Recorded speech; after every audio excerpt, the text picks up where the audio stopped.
6 சுவையும் மிக முக்கியமானது நம்ம படிச்சிருக்கோம். இனிப்பு, கசப்பு, துவர்ப்பு, காரம், உப்பு, புளிப்புன்னு 6 சுவை இருக்கு. இந்த 6 சுவைக்கும் ஏதாவது ஒரு மருத்துவ குணம் இருக்கு. ஆனால் மிக மிக முக்கியமான மருத்துவ குணம் எதுல இருக்குன்னா கசப்புலையும் துவர்ப்புலையும் தான்.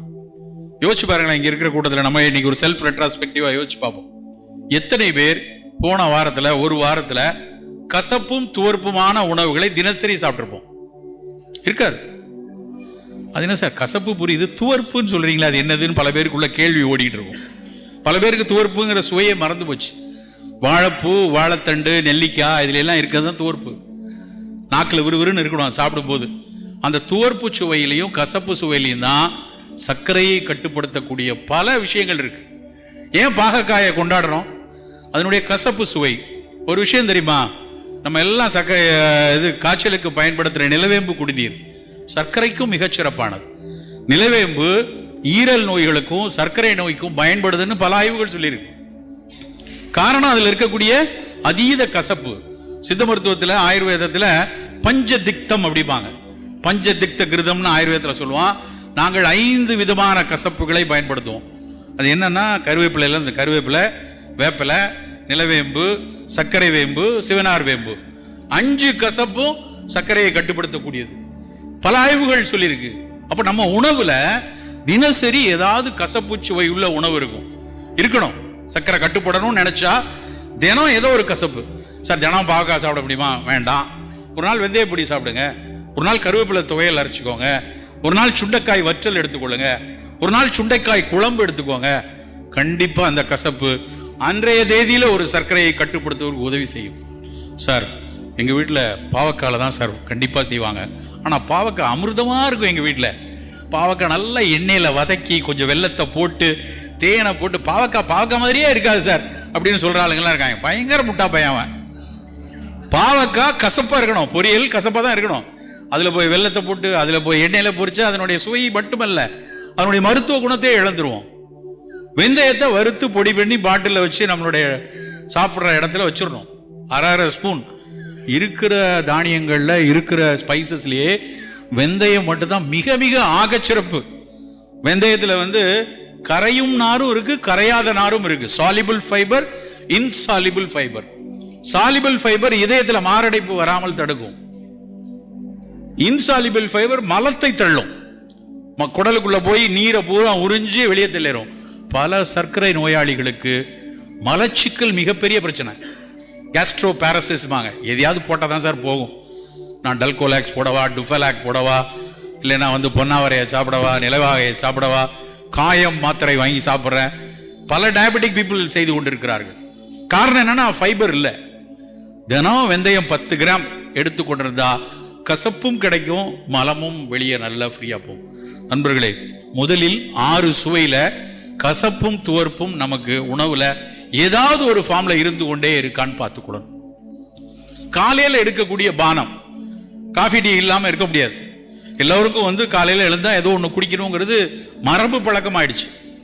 ஆனா நாம் கொஞ்சம் தேர்ந்தெடுக்கணும். நம்ம ஏன் தினமும் டீ மட்டும் குடிக்கணும்? வேற ஏதாவது முயற்சி பண்ண. டீயும் ஒரு மூலிகை கஷாயம் தான். சீனத்தினுடைய மூலிகை கஷாயம் தான் இன்னைக்கு தேநீரா வந்திருக்கு. அப்படி நம்ம ஊர்ல எவ்வளவு மூலிகைகள் இருக்கு. ஆவாரம்பூ என்று ஒரு பூ, வறண்ட மானாவாரியாக மழை இல்லாத அதுல எல்லாம் பூத்து குலுக்கி கொண்டிருக்கும். அந்த ஆவாரை பூத்திருக்க சாவாரை கண்டதுண்டோ என்று சித்த மருத்துவம் சொல்லுது. ஆவாரை பூத்திருக்க சாவாரை கண்டதுண்டோ, ஒரே வரி, எவ்வளவு பெரிய அர்த்தம் அதுல இருக்கு. ரெகுலரா ஆவாரம் பூ எடுத்தா ஏதோ ஒரு பயன் இருக்கும்.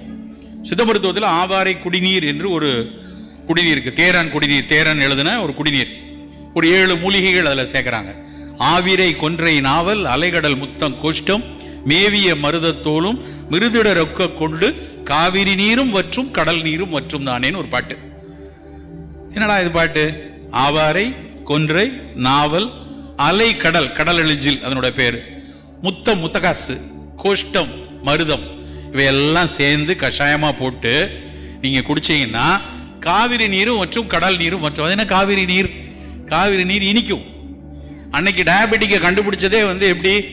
யூரின் இனிப்பா இருக்கா, காவிரி நீர் மாதிரி யூரின் இருந்ததுன்னா உனக்கு சர்க்கரை வெளியே போகுதுன்னு அர்த்தம். அந்த காலத்தில் மன்னர்கள் எல்லாம் யூரின் டேஸ்டர்ஸ்னு கொஞ்சம் பேரை வச்சிருந்தாங்களாம். தினம் காலையில் எந்திரிச்சு ஐயாவோட யூரின் எடுத்து கொஞ்சம் வாயில வச்சு பார்க்கணும். இனிப்பா இருக்குன்னா ஐயாவுக்கு சக்கரை கூடுது. அப்படிதான் கண்டுபிடிச்சிருக்காங்க. யூரின் டேஸ்டர்ஸ்ன்னு நம்ம ஊர்ல எப்படி உண்டு காட்டிகள்னு இருந்தாங்களோ, மன்னருக்கு கூட இருப்பாங்க உண்டு காட்டிகள்னு, அது மாதிரி உண்டு காட்டிகள்னா சாப்பிட்டு பார்த்து விஷம்லாம் இல்லை நீ சாப்பிடலாம் அப்படின்னு சொல்ற உண்டு காட்டிகள். அது மாதிரி யூரின் டேஸ்டர்ஸ், அந்த யூரின் டேஸ்டர்ஸ் வந்து வெளிநாடுகளில் இருந்திருக்காங்க. அப்போ காவிரி நீர் மாதிரி இனிப்பா இருந்ததுன்னா அது சரியாகும் ஆவாரை கஷாயத்தில். அது என்ன கடல் நீர், யூரின்ல புரோட்டீன் நிறைய போகுது, சிறுநீரக பாதிப்பு இருக்கு, அதுக்கும் ஆவாரை குடிநீர் நல்லது.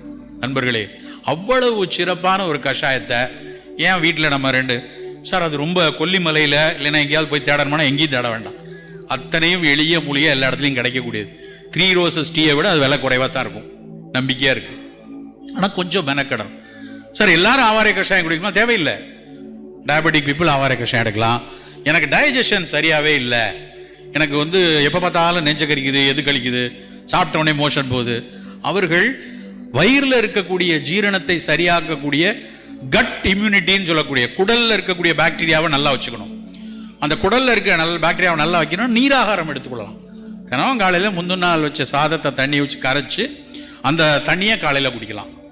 இல்லை சார் எனக்கு வந்து இன்டைஜஷன் தான் இருக்கு அப்படின்னா சுக்குமல்லி காஃபி எடுத்துக்கொள்ளலாம். சளி இருக்கு, இருமல் இருக்கு, இருமி துப்புனா துண்ட சளி வந்து விழுது, கரிசாலை குடிநீர். கரிசாலையை தேகராஜர் என்று சித்த மருத்துவம் சொல்லும். தேகரா சச்சுரதம் தில்லிய நேர் நேர் கூட்டி பாகமுற காய்ச்சி பருகுவார் காகம் உண்ணும் சளி தீரும் காணே பாட்டு. காக்கா வந்து திங்கக்கூடிய அந்த சளி உன் நெஞ்சிலிருந்து வருதா, கரிசாலை கஷாயத்தை குடிப்பா. தேகராஜன்னு சொல்றது கரிசலாங்கண்ணிய. கரிசலாங்கண்ணிக்கு எங்க போனோம், கொல்லிமலைக்கா போனோம், இந்த பக்கம் அந்த பக்கம் போனீங்கன்னா இவ்வளவு ஆன கரிசாலை அள்ளிட்டு வந்துடலாம். அப்ப நம்ம கொஞ்சம் மெனக்கிடணும், வீட்டில் கரிசனப்படணும். நான் பல நேரம் சொல்றது, உங்களுடைய ஆரோக்கியத்துக்கான மெனக்கெடல் தொடங்க வேண்டிய இடம் அடுப்பங்கரை. இன்சூரன்ஸ் இல்ல, மெடிக்கல் இன்சூரன்ஸ் இல்ல, அடுப்பங்கரையில் யார் ஒருவர் 20 நிமிடம் கூடுதலாக மெனக்கெடல் இருக்கிறதோ அவர்களுடைய ஆயுட்காலத்தில் 20 ஆண்டுகள் கிடைக்கும். நண்பர்களே, கொஞ்சம் அக்கறைப்படணும். என்ன செய்யலாம் காலையில், என்ன செய்யலாம் காலையில் அவருக்கு வந்து ஆவார கஷாயம். இது ஒன்னொன்னுக்கும் ஒரு பெரிய வித்தையெல்லாம் கிடையாது. ஒரு 4 கண்ணாடி பாட்டில் கொஞ்சம் கரிசாலை பொடி, கொஞ்சம் நெல்லிக்காய் பொடி, கொஞ்சம் சுக்குமல்லி பொடி அப்படி வைத்துக் கொள்ளுங்க. டிவியில் பார்த்துட்டு அதிமதுரம் சேர்ந்தது அப்படின்னு நான் அட்வர்டைஸ் பண்ணோடனே அதுக்கு 3 ரோசஸ் வாங்கி வைக்கிறோம் இல்லையா, அது மாதிரி இல்லாமல் நாம கொஞ்சம் வாங்கி வைப்போம். ஒரு சுக்குமல்லி காஃபிக்கு ஒரு பொடி வாங்கி வைத்துக் கொள்வோம், ஒரு கரிசலாங்கண்ணி பொடி வச்சுப்போம். தேநீரை அப்படி பயன்படுத்தும். இல்லை சார் இதெல்லாம் எனக்கு பிடிக்காது, நான் தேநீர் தான் குடிப்பேன். குடிங்க, தேநீர் மிகச் சிறப்பானது, சந்தேகமே இல்லை. ஆனால் தேநீரை எப்படி குடிக்கணும்னு தெரியணும். சார் தேநீர் போட்ட பிரதமராக இருக்கிற நாடுல இன்னைக்கு தேநீரை எப்படி குடிக்கணும்னு உங்களுக்கு தெரியலையான்னு கேட்கக்கூடாது. பல பேர் நம்ம வீட்டில் சாப்பிட்றது தேநீர் கிடையாது, தேயிலை பாயாசம். அதான் நம்ம குடிக்கிறோம் இல்லையா, தேயிலை பாயாசம் தான். பாலை நல்லா தரன்னு கொதிக்க வச்சு அதில் தேயிலையை போட்டு சர்க்கரையை போட்டு அப்படியே கோல்டன் எல்லோ கலரில் கொண்டு வந்து அதை வடிகட்டி அப்படி எங்கள் வீட்டு டீ எப்படி இருக்கும் தெரியுமா, அதுக்கு பேர் டீயே கிடையாது, தேயிலை பாயாசம். நமக்கு தேவை தேயிலை பாயாசம் கிடையாது, தேநீர். தேநீர் குடிக்கணும்னா நல்லா கொதிக்கிற தண்ணியில் தேயிலையை போட்டு மூடி வச்சிடணும். ஒரு 3 நிமிடம் கழிச்சு எடுத்து வடிகட்டி குடிச்சா அதுக்கு பேர் தான் தேநீர். அதில் இனிப்பு செய்யக்கூடாது. ஒருவேளை உங்களுக்கு தேவைன்னா கொஞ்சம் போல வெல்லம் போட்டுக்கலாம், சுகர் போடாதீங்க. கருப்பட்டி போட்டு தேன் போட்டு தேயிலை அப்படி குடித்து பாருங்கள் நண்பர்களே. அது கொடுக்கக்கூடிய உற்சாகம் வந்து உங்களுக்கு லேசில் மிகப்பெரிய அளவில் நம்ம உடலுக்கு நன்மை கொடுக்கும். நினைச்சு பார்க்க முடியாத அளவுக்கு அந்த தேயிலை கஷாயம் புற்றுநோய் வரைக்கும் தடுக்குங்கிறான், சர்க்கரையை கட்டுப்பாடுங்கிறான். ஆனால் அந்த தேயிலையில பால், உலகத்திலேயே தேயிலையில பால் சேர்க்கிற கூட்டம் நம்ம மட்டும்தான். ஃப்ளைட்டில் போகிறவங்களுக்கு தெரியும், நம்ம மூஞ்ச பார்த்தவனே மட்டும் சார் பால் ஊற்றணுமான்னு கேட்பான். மற்றவங்களுக்கெல்லாம் அப்படியே தேயிலைன்னா அப்படியே தேயிலை, காஃபினா காஃபி ஊற்றிட்டு போயிட்டே இருப்பான். ஏன்னா நாம மட்டும்தான் அதில் பாலை ஊற்றிட்டு இருக்கோம். இப்போ ஒரு ஆள் இழுத்துக்கிட்டு இருக்காருன்னு வச்சுங்க, பேரம்பேத்திலாம் வந்து வாயில் பால் ஊற்றுங்க அப்படிப்பாங்க. அது பால் ஊற்றுனோடனே அது மூச்சு குழலில் போய் டப்புன்னு தாத்தா போயிடுவார். நம்ம எல்லாம் என்ன சொல்ல, பேரன் ஊற்றுனோடனே இழுத்துட்டு கிடந்தது போயிட்டார் பார்ப்பாமா, உண்மையிலே வந்து கொண்டிருப்பான். பாலை ஊற்றுனோடனே மூச்சு குழலுக்குள்ளே போய் செத்துருவார் அவர். அது தெரியாம நம்ம அதே மாதிரி தேயிலையில் பால் ஊற்றுனீங்கனாலும் தேயிலை செத்து போயிடும். அதனுடைய பல நல்ல குணங்களை அதை இழந்து விடும். ஸோ தேநீர் குடிச்சா பிளாக் டீ, கிரீன் டீ, இல்லைன்னா வேற ஏதாவது சின்னமான் போட்டு லவங்கப்பட்டை போட்டு தேநீர்.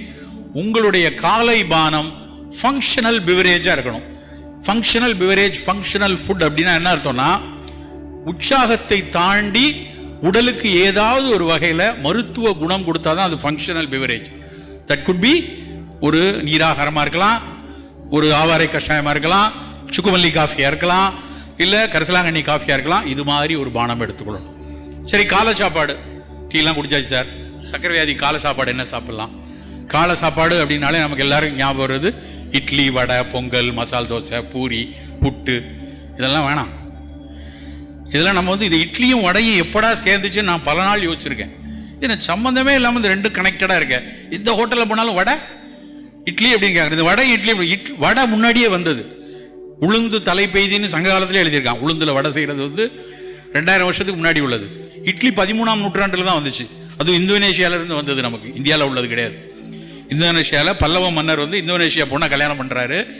இந்தோனேஷியாவிலேருந்து வந்த சமையல் கலைஞர்கள்லாம் சேர்த்து அனுப்பி விடுறாரு மாமனார் வீட்டுக்கு. அந்த சமையல் கலைஞர்கள் அவர்கள் அரிசியை வந்து ஆவியில் வந்தக்கூடிய கலையை வைத்திருந்தாங்க. நம்ம ஊரில் உளுந்தும் சேர்ந்து இருந்தது. சரி, சேர்த்து இட்லி ஆக்கிட்டாங்க. 13ஆம் நூற்றாண்டில் தான் இட்லி வந்துச்சு. 15ஆம் நூற்றாண்டில் தான் தோசை வந்துச்சு. கர்நாடகாவில் ஒரு இலக்கியம் மறந்துட்டேன், அவன் தான் முதல்ல தோசையை பற்றி எழுதுறாங்க. அதுக்கு முன்னாடி வரைக்கும் நம்ம இதெல்லாம் சாப்பிட்டதில்லை. என்ன சாப்பிட்டோம்? சிறுதானிய உணவு எடுத்தோம். திணை அரிசியில் சோறு சாப்பிட்ருக்கோம். வரகரிசியில் ஔவையார்கிட்ட கேட்குறாங்க, நீ மிகப்பெரிய தமிழ் மூதாட்டி, உனக்கு ஏதாவது நல்ல விருந்து கொடுக்கணும் அப்படின்னு அந்த மன்னர் சொல்கிறார். உடனே ஔவையார் வந்து எனக்கு தலப்பாக்கட்டி பிரியாணி வேணும்னு கேட்கல. அந்த அம்மா என்ன கேட்டுச்சு? வரகரிசி சோறும் வழுதுனங்காயும் மொரவென புளித்த தயிரும் தா. ஔவையாருடைய தனிப்பாடல்கள் இருக்கு. வரகரிசி சோறும் வழுதுனங்காயும் மொரவென புளித்த தயிரும் தா. இது கற்பனையா இருக்குன்னே வச்சுப்பான். அந்த புலவனுடைய கற்பனைன்னு எடுத்துக்கிட்டா, புலவன் என்ன தனியாக உட்காந்து கற்பனை பண்ணுவான்? அவன் என்ன நினச்சிருப்பான்? அன்னைக்கு இருந்த ஸ்பெஷல் ஃபுட்டெல்லாம் சேர்த்துருக்கலாம். இல்லை, கற்பனை இல்லை. ஔவையார் வந்து ஒரு விளிம்பு நிலை மனுஷிகளுக்காக, மனிதர்களுக்காக போராடியவர். அப்போ விளிம்பு நிலை மனிதர்கள் அன்றைக்கு ஆரோக்கியமாக சாப்பிட்ட உணவாக அது இருக்கணும். எப்படி எடுத்தாலும் வரகரிசி சோறு அவ்வளவு முக்கியமான ஒரு உணவாக நம்மகிட்ட இருந்தது. அப்போ காலை உணவில் சிறுதானியத்தில் ஏதாவது உணவு இருக்கட்டும். இல்லை, சர்க்கரை ரொம்ப இருக்குது, நான் உடனே குறைத்தாக வேண்டும் என்றால் சிறுதானியம் கூட வேண்டாம். காலையில் நீங்கள் சாப்பிட்றதுல நல்ல சுண்டல், ராத்திரி படுக்கும்போது ஒரு கப்பு சோப்பு கொண்டக்கடலையோ வெள்ளை கண்டக்கடலையோ தண்ணி விட்டு வச்சுட்டு மறுநாள் காலையில் குக்கர்லேயே எல்லாம் உள்ள வேக வச்சு எடுத்து துளி மிளகுத்தூள் கொஞ்சம் கொத்தமல்லி இலை போட்டு சாப்பிட்ருங்க. சுண்டல், ஒரு முட்டை இல்லை 2 முட்டை. இல்லை சார் நான் முட்டை சாப்பிட மாட்டேன், பன்னீர் துண்டு இல்லை சோயா டோஃபு ஏதாவது, ஏன்னா புரதம் வேணும் சக்கரை வியாதிக்கு. அப்போ இது மாதிரி ஒரு பன்னீர், கொண்டக்கடலை, ஒரு பெரிய கப்பில் சூப், எல்லா காய்கறிகளும் போட்டு சூப். இந்த 3 தான் காலையில் உணவாக சாப்பிடணும். நான் இப்படி தான் ஒரு நாள் ஒரு கூட்டத்தில் இப்படி வேகமாக சொல்லிட்டு இருக்கேன். ஒருத்தர் இருந்துச்சு, சார் இதெல்லாம் பிஃபோர் ஃபுட்டா ஆஃப்டர் ஃபுட்டான்னு கேட்குறாரு. ஏன்னா அவங்களுக்கு வந்து சூப்பு சுண்டல் அப்படின்னா ஒன்று பிஃபோர் ஆர் ஆஃப்டர் தான். அதுக்கப்புறம் இட்லி தோசையெல்லாம் யார் சாப்பிட்றது அப்படின்னு. இதுதான் சாப்பாடு, காலை சாப்பாடு. இப்படி சாப்பிட்டா 11 மணிக்கு பசிக்குமே, பசித்தால் நல்லது. 11:30 மணிக்கு பசிச்சதுன்னா பையிலிருந்து கொய்யாப்பழத்தை எடுத்து சாப்பிடுங்க. நான் என் மருத்துவமனையில் 11:30 மணிக்கு கொய்யாப்பழம் வெட்டி சாப்பிடுவோம். 11:30 மணிக்கு கொய்யாப்பழம் எடுத்துக்கோங்க, ஆப்பிள் எடுத்துக்கொள்ளுங்க, ஏதாவது இல்லை ஒரு கப் மோர் குடிங்க, இல்லை ஒரு தேநீர் குடிங்க, அது மிகச்சிறப்பு. மதிய உணவு எடுக்கும்போது நிறைய காய்கறி, நிறைய கீரை. புலால் சாப்பிட்றதா இருந்தால் மீன், முதல் சாய்ஸ் வந்து மீன், 2வது சாய்ஸ் மட்டன், 3வது சாய்ஸ் உங்கள் ஊர் பக்கத்தில் காங்கேயத்தில் எல்லாம் ரொம்ப ஸ்பெஷல் கோழி வந்து கடக்நாத் கோழிம்பாங்க, கருப்பு கோழி. காங்கேயம் தானே ரொம்ப முக்கியமான ஊர், நாங்கள் படிப்பாங்க எல்லாம். அது வந்து அந்த காலில் வந்து ஷூ போட்ட மாதிரி இருக்கும் அந்த கோழிக்கு. அதனுடைய சதை வந்து கருப்பு கலரில் இருக்கும். பல தசை நோய்களுக்கு அந்த கடக்நாத் கோழியை வாங்கி கொக்குடாதி சூரணம்னு ஒன்று சித்த மருத்துவத்தில் செய்வோம். அவ்வளோ முக்கியமானது. அதை வாரத்துக்கு 1 நாள் 2 நாள் நம்ம சாப்பிட்டுட்டு போகலாம். மதிய உணவில் சோறு குறைவாக இருக்கணும். இந்த ராஜ்கிரண் ஒரு படத்தில் அப்படி குவிச்சு அரிசியை போட்டு மேலே வந்து அப்படி அருவி மாதிரி குழம்பை விட்டு கவளமாக உருட்டி, அதெல்லாம் வேணாம். சோறு இனிமேல் மிக குறைவாக இருக்கணும். பெண்களுக்கெல்லாம் நான் பல கூட்டத்தில் சொல்கிற செய்தி தான். உங்கள் வீட்டில் அன்னக்கரண்டின்னு ஒன்று இருக்கு இல்லையா? இன்னைக்கு இந்த மீட்டிங் முடிச்சு வீட்டுக்கு போகும்போது போய் அந்த அன்னக்கரண்டியை எடுத்து கிழக்கு பக்கமாக நின்று 3 தடவை தலையை சுற்றி எரிஞ்சிருங்க. ஏன்னா அந்த அன்னக்கரண்டியை பார்க்கும்போது இந்த பிடபிள்யூடி ஆஃபீஸில் யூஸ் பண்ணுற பொக்லைன் எந்திரம் மாதிரி இருக்கும். எனக்கு பாலமாக சோறை வச்சு தமிழ்நாட்டில் பாதி பேரை சக்கரை வியாதி ஆக்கிட்டாங்க. அது வெள்ளை வெள்ளையார் சோறு. மறுசோறு வாங்கலைன்னா கோச்சிப்பாங்க. என்ன எந்திரிச்சிட்டீங்க, மறுசோறு வாங்கல, ஒரு சோறே போதும், அதுவே அதிகம்.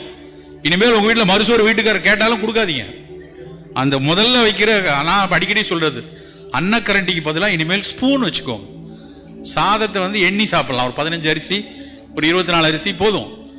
அவ்வளவுதான் அரிசி எடுக்கணும். அந்த அரிசியவே மாப்பிள்ளை சம்பா, காட்டு யானம், கருப்பு கவுனி, தூய மல்லி இதெல்லாம் சர்க்கரைக்கு நல்லது. குறைவாக எடுக்கக்கூடிய அரிசியும் மரபு அரிசியா இல்லைன்னா வரகரிசி போன்ற சிறுதானியமா நம்ம மத்தியானம் இருக்கணும். நம்ம பெரிய தப்பு என்னன்னா புரதம் ரொம்ப குறைவா எடுக்கிறது. ஏன்னா இன்னைக்கு கோவிட் காலத்துக்கு அப்புறம் எல்லாருக்குள்ளேயும் உள்ள அச்சம் வந்து காய்ச்சலுக்கு பயம். முன்னாடிலாம் கேன்சருக்கு தான் பயந்தோம். இன்னைக்கு காலையில் எனக்கு காய்ச்சல் அடிச்சு, பயங்கரமான காய்ச்சல். நான் போய் காய்ச்சல் அப்படின்னு சொன்னோன்னே என் பக்கத்துல இருந்து கிளினிக்ல பார்க்குற அவர் டாக்டர் உடனடியாக அவர் எடுத்து மாஸ்க் போட்டார். இவன் வேற இன்னும் 2 மணி நேரம் என் பக்கத்தில் உட்காந்துருக்க போறான். வேற கோவிடுடைய ஒமிக்ரானுடைய வேற வெரைட்டிலாம் வருது. ஊரா சுத்துறாளுனா எங்கேயாவது பிடிச்சிட்டு வந்துட்டானான்னு சொல்லிட்டு அவர் போட்டுக்கிட்டார். எதுக்கு சொல்றேன்னா காய்ச்சலுக்கு பயம். காய்ச்சல் வந்தா ஏதாவது பண்ணிருமோ, ஒமிக்ரானா இருக்குமோ. நான் வந்து காலையில காய்ச்சலா இருக்குன்னு வீட்டில் சும்மா பேசும்போது சொன்னேன். மகன் எல்லாம் போன் அடிச்சுக்கிட்டே இருக்காங்க. எப்பா இப்போ எப்படி இருக்க? மயக்கமாயிட்டே? இல்லைப்பா நான் நல்லா தான் இருக்கேன், ஒன்றும் பிரச்சனை இல்லை. ஏன்னா நம்மெல்லாம் அந்த காலத்தில் காய்ச்சல், எனக்கு தெரிஞ்சு அந்த காலத்தில் காய்ச்சல்ங்கிறது நான்லாம் ஸ்கூலில் லீவ் லெட்டர் எழுதிக்கு தான் பயன்படுத்தினேன். As I am suffering from fever அப்படின்னு லெட்டரை கொடுத்துட்டு மாமா வீட்டு கல்யாணத்துக்கு போவோம். அவர் வாத்தியாரும் வத்துப்பார், சரி காய்ச்சல் அடிக்குது பிள்ளைய விடாதுன்னு அப்படி தான் யோசிச்சோம். ஆனால் இன்னைக்கு காய்ச்சலுக்கு பயந்து சாகிறோம். காரணம் என்னன்னா காய்ச்சலுக்கு நிறைய பேர் செத்து போயிட்டோம். ஒரு சாதாரண காய்ச்சல் வந்து ஒரு மரணத்தை கொடுக்கக்கூடிய அளவில் ஒரு 3 வருஷமா நம்மளை வந்து ஆட்டி படைச்சிருச்சு. இந்த காய்ச்சலுக்கு எதிர்ப்பாற்றல் வேணும்னா முதல்ல நம்ம இன்னேட் இம்யூன் சிஸ்டம், நம்ம உடல்ல வெள்ளணுக்கள், ஈரல், எலும்பு மஞ்சை, காம்ப்ளிமெண்ட் செல், இப்படி பல நம்ம உடம்போட எதிர்ப்பாற்றல் அணுக்கள் இருக்கு. அது நல்லா இருக்கணும்னா புரதம் நல்லா சாப்பிடணும். ஆனா நம்ம சாப்பாட்டுல புரதம் ரொம்ப கம்மி. வெஸ்டர்ன் ஃபுட்டையும் நம்ம ஃபுட்டையும் பார்த்தோன்னு வைங்களேன், வெளிநாட்டுக்காரன் இவ்வளோ ஆனால் மீட் சாப்பிட்றான், நல்ல புலால் கட்டு துண்டுகள், கொஞ்சோட சோறு கொஞ்சம் காய், அப்படி கச்சன்னு சாப்பிட்டுட்டு போயிடுறாங்க. ஆனால் நம்ம வந்து நான் வெஜிடேரியன் சார். சரி, வெஜிடேரியன்னா ஒரு தட்டு நிறைய காய்கறி வச்சு கீரை வச்சு பழஞ்சாட்டு சாப்பிட்டா வெஜிடேரியன்களாம். ஆனால் நம்மால் பூரா சோற்றேரியன். சோறை எவ்வளோ வச்சுட்டு சின்னோடு கப்பில் காய், அதுக்கு பேர் வந்து வெஜிடேரியன் கிடையாது. வெஜிடேரியனா தட்டு முழுக்க காய்கறி இருக்கணும், கொஞ்சோட சோறு இருக்கணும். சர்க்கரை வியாதியஸ்தர் நினைக்க வேண்டிய விஷயம் என்னன்னா அரிசியை குறைத்து புரத உணவுகள், கீட்டோ ஃபுட்டுன்னு சொல்றான், புரத உணவுகளை அதிகம் எடுத்துக்கணும். அதிகம் மீன், நான்வெஜ் சாப்பிட்றவங்க மீன் முட்டை இல்லை சார் வெஜிடேரியன்னா நிறைய கீரை பழங்கள் அது மாதிரி எடுத்துக்கொள்ளுங்க. எல்லா பழமும் எடுக்கலாமா? அந்த முக்கணி கூடாது, மா பலா வாழை வேண்டாம். என்ன எடுக்கணும்? நல்ல கொய்யா, சிவப்பு கொய்யா ரொம்ப நல்லது, பப்பாளி, மாதுளை, ஆப்பிள், நெல்லிக்காய், ஏதாவது ஒரு கனி எடுத்துக்கொள்ளலாம். இது மதிய உணவுல இருக்கணும். இரவு உணவு ரொம்ப ரொம்ப முக்கியமானது. இரவு உணவுங்கிற ஒரு விஷயத்தை இனிமேல் மாலை உணவாக மாற்ற வேண்டும். 5:30 மணிக்கு சாப்பிடணும் சார் டின்னரை. 5:30 மணிக்கு நம்ம சாப்பாடு டின்னர் எடுத்துட்டோம்னா சர்க்கரை மிகப்பெரிய அளவில் கட்டுப்படும். MITல, பாஸ்டன்ல, மெசச்சூட்ஸ் மெடிக்கல் யூனிவர்சிட்டியில் அவர்கள் வந்து ஒரு ஆராய்ச்சி செய்து சொல்லியிருக்காங்க, இருவேளை உணவு எடுப்பவங்க சர்க்கரையை கட்டுப்படுத்தலாம். காலையில் 9 மணிக்கு ஒரு ஃபுட்டு சாப்பிடுங்க, சாயந்தரம் 5 மணிக்கு போதுங்கிறான். ஆனால் தமிழர்கள் அப்படிதான் சாப்பிட்டுட்டு இருந்தோம். அந்தி சந்தியில் தான் சாப்பிட்டோம். நடுவில் எப்படி வந்து இந்த சாம்பார், ரசம், வடை, அவியல், பொரியல், கூட்டு பொரியல், மத்தியானம் ஒரு கட்டு கட்டிட்டு அப்புறம் ராத்திரி போய் டின்னர், ஒரு கல்யாண வீடு இல்லைன்னா எங்கேயாவது போய் விருந்து உணவுன்னு சாப்பிட்டா வரிசையா 20 பலகாரம் 25 பலகாரம் சாப்பிட்றோம். நைட்டில் மிக எளிய உணவு, மிக ஆகச்சிறந்த உணவு கோதுமை ரவை கிச்சடி. எல்லா காய்கறியும் போட்டு கோதுமை ரவை கிச்சடியை உங்கள் வீட்டில் சர்க்கரை நோயாளிகள் இருந்தா, இல்லை உங்கள் வீட்டில் சர்க்கரை நோயாளி வருவதற்கு வாய்ப்பு இருந்தா இரவு உணவு கோதுமை ரவை கிச்சடி, இல்லை சிறுதானிய அடை, இல்லை கோதுமை சப்பாத்திக்கு தால். சார் நான் சப்பாத்தி தான் சாப்பிட்றேங்கிறாங்க. நான் ஒரு ஃப்ரெண்டுகிட்ட கேட்குறேன், அவர் சப்பாத்தி தான் சாப்பிட்றாரு. ஆனால் என்னென்னா தொட்டுக்கிறதுக்கு இவ்வளோ ஆன கிரேவி, அது பார்த்தீங்கன்னா முந்திரி பருப்பு, தக்காளி பழம் எல்லாம் போட்டு அரைச்சி அதில் உருளைக்கிழங்கு, பீட்ரூட்டு, கேரட் எல்லாம், அதுக்கு பேர் அது உடலை மிகப்பெரிய அளவில் கலோரியை கூட்டும். கோதுமை புல்கா எடுத்தோன்னா கூட வந்து நல்ல தால் மட்டும், தால் கறி மட்டும், பருப்பு மட்டும் வைத்து எடுத்துக்கொள்ளக்கூடிய பழக்கம் வைத்துக் கொள்ளணும். நண்பர்களே, நம்முடைய உணவு திட்டத்தில் மிக மிக மிக அக்கறையாக இருக்கணும். ஒரு ஸ்பைசஸும் ஏதாவது வகையில் நமக்கு ஒரு பயன் கொடுக்கக்கூடியது. அது வெறும் மனம் கொடுக்கறது மட்டும் இல்லை. அன்னாசி பூ அப்படின்னு கேள்விப்பட்டிருப்பீங்க. தக்கோலம்னு பேரு, பிரியாணிக்கு மேல நட்சத்திர வடிவத்தில் வைப்பாங்க. அது வெறும் மனத்துக்காக இல்லை. அந்த அன்னாசி பூ தக்கோலத்தில் இருந்துதான் இந்த ஃப்ளூ காய்ச்சலுக்கு வந்திருக்கிற டாமி ஃப்ளூ மாத்திரையை கண்டுபிடிச்சிருக்காங்க. டாமி ஃப்ளூ எதுல இருந்து வருதுன்னா ஷிகிமிக் ஆசிட். அந்த ஷிகிமிக் ஆசிட் எதுல இருந்து எடுத்திருக்காங்கன்னா அன்னாசி பூல இருந்து எடுத்திருக்காங்க.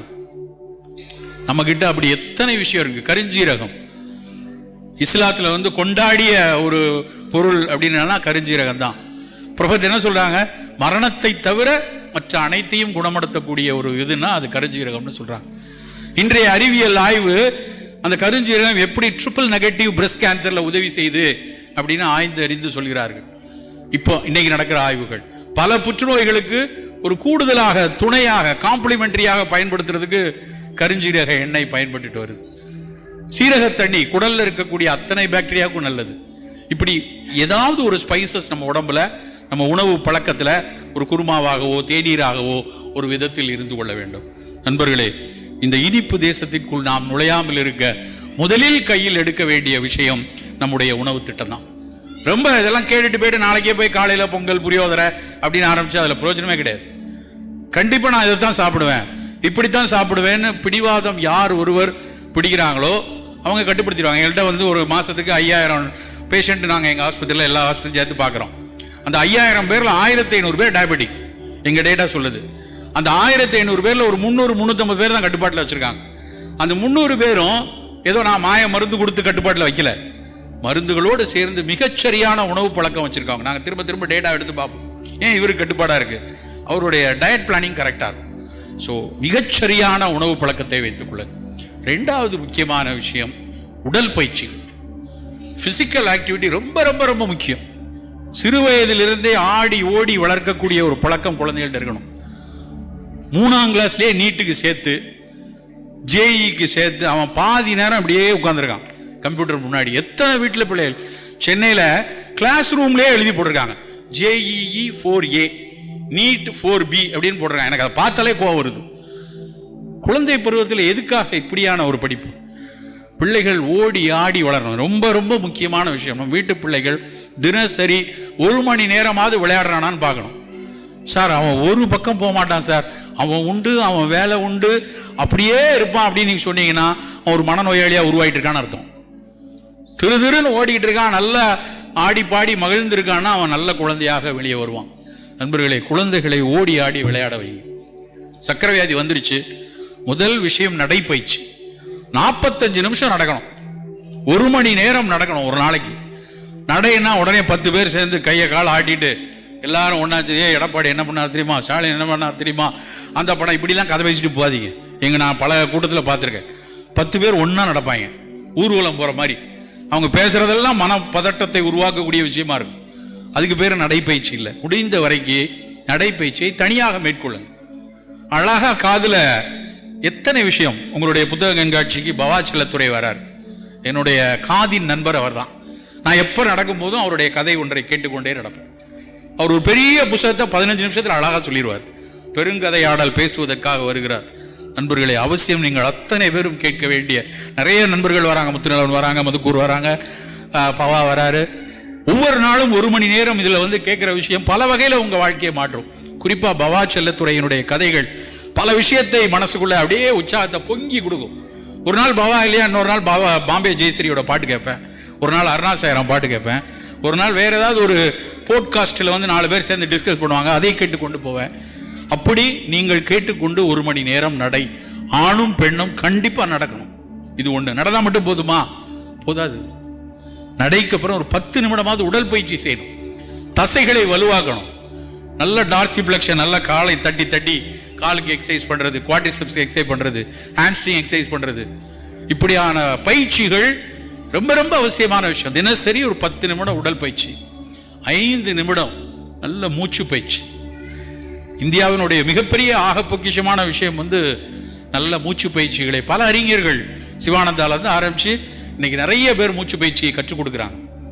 உலகமே இன்னைக்கு மூச்சு பயிற்சிகளை எடுத்து பல நோய்களுக்கு பரிந்துரையாக செய்து கொண்டிருக்கிறது. அது பிறந்த இடத்தில் நாம் எத்தனை பேர் பயிற்சி செய்கிறோம்னு தெரியல. நம்ம பழகணும். ரெகுலரா சக்கரை வியாதி இருக்கா, கபாலபாதி பிராணாயாமா, ரத்த கொதிப்பு இருக்கா, சீத்தளி பிராணாயாமா, தூக்கம் வரலையா, யோக நித்ரா, இப்படி பல பிராணாயாம பயிற்சிகள் வந்து எல்லாம் சொன்னோடனே இதெல்லாம் கத்துக்கிறதுக்கு போய் தவக்கோலம் இருக்குன்னு அவசியம் இல்லை. 5 நிமிஷத்துல யூடியூப்ல கத்துக்கலாம். 5 நிமிடம் எத்தனை விஷயத்தை யூடியூப்ல கத்துக்கிறோம். இதுக்காக ஒரு 5 நிமிஷம் கத்துக்க முடியாதா? கற்றுக்கொள்ளலாம். அப்படி மூச்சு பயிற்சியை ஒரு 5 நிமிடம் வைத்துக்கொள்ளும். இது எல்லாத்தையும் தாண்டி இந்த சர்க்கரை கட்டுப்பாடு இல்லாமல் போவதற்கான மிக மிக முக்கியமான காரணம் மன அழுத்தம்.